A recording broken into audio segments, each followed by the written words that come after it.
My name is Toshiro Obara. I represent the nonprofit organization Rukai Kai America. We've been here in the community since 1972. I've been in the office since 2005 actually. And our purpose is we want to contribute. We want to create a group of friends who will care about others, about the community. And in a day such as today, we want to remind ourselves that we don't want to create another mistake of having a war. Yes. So therefore, we came here today to remember, to appreciate, to honor, and also make a pledge to us that we're not gonna do that again. ここへお参りに来させてもらいました。そして上の記念日にも行かさせてお参りしてきました。I came here in the United States to support the activities of the Rukai America members nationwide. We were in Chicago and we came here today. And here today, that it's a Veterans Day, I wanted to come here to pay the tribute. I just visited the monument up here on the hill. We offer flower, and we were saluting to the veterans and the heroes. But how do you feel about the imperial empire of Japan, who was aggressive and making trouble outside of Japan? Does your movement take responsibility for what America had to do to defeat them? Can you rephrase the question? I couldn't. Yes. Yeah. So many of the U.S. veterans who are buried here, a number of them, we have even going back to the Revolutionary War, Civil War. So a number of them died in World War II trying to defeat the what you could consider a wicked empire of Japan that ruled Japan in the 1930s and 40s. What's your perspective on that, on the Americans here? In other words, because it's fascinating to see you coming here to commemorate the opportunity, but a lot of these guys were killed by Japanese, and I'm sure you so what's your perspective on that government that put the people in that position?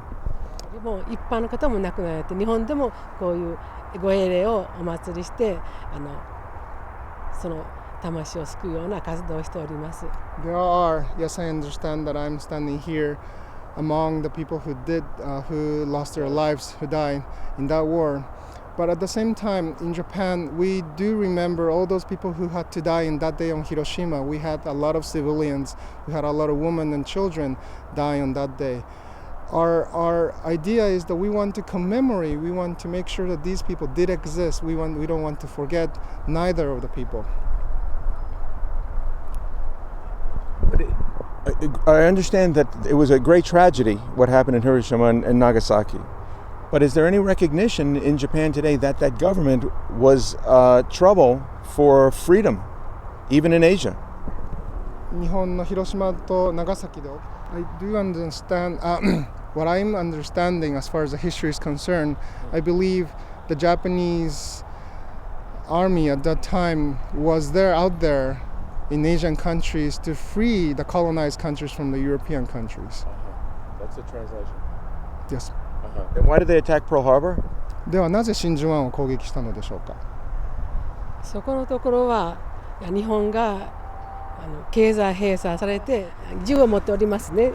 皆さん銃を持つところですけども、私たちはこの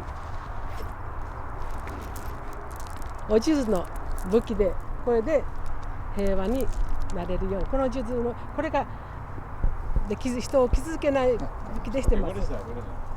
So this is called the meditation beads, and I'm going to explain about that. Yeah.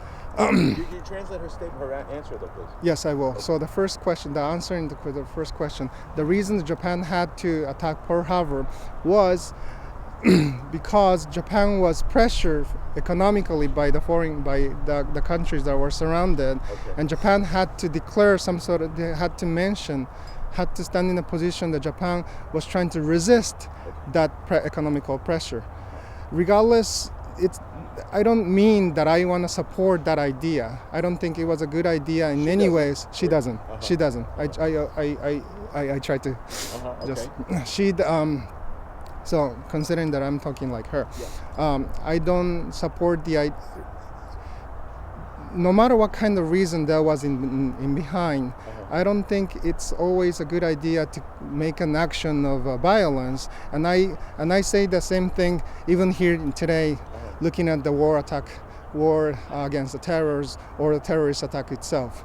Therefore, we Rukai members, we stand in a position that we want to stand up against any kind of violence by carrying a non-harming weapon, which is the meditation beads. This is what we've been taught by our founders, that we carry this meditation beads so we can protect ourselves, so we can stay strong.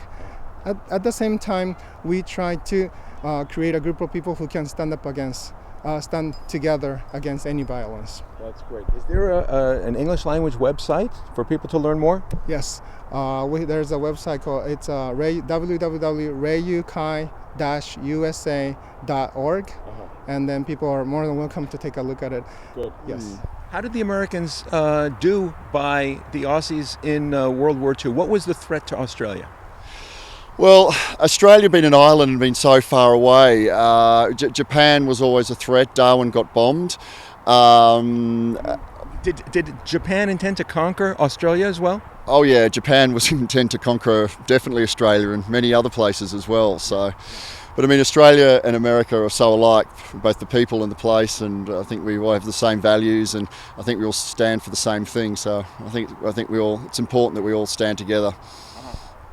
There's a Japanese couple here who came, and I thought they came to apologize for the Japanese people who killed the Americans who were buried here, but their view is different. Are you aware of how the Japanese view or teach history and view the situation in World War II today? I don't, but I can only speak from an Australian point of view. Speaking to a lot of the old diggers, which we call our old soldiers that have been imprisoned with the Japanese and under some horrible conditions, a lot of them have forgiven the Japanese. They understood that they were soldiers just like they were, sent to war. Some are still very bitter. At our ceremonies now, it's amazing. We've got Japanese soldiers standing alongside Australian soldiers, which I think is kind of nice in this day and age, that people can reflect and understand the horribleness and evil of war, that we can last stand as one as humanity as such. So, But these Japanese people were told that they moved throughout Asia in order to liberate the people from repression. What do you think about that? Liberate people from oppression. Well, it's funny still in this day and age that they're still using that kind of propaganda, and people are still taking over countries with those same old lines. But yeah. Were the Aussies or Kiwis under oppression? No, can't quite say Australia or New Zealand's been under any oppression. We live a pretty easy, fun-going life. Yeah. But even then? Even then, yes. We were doing quite fine without any Japanese intervention. Okay. So you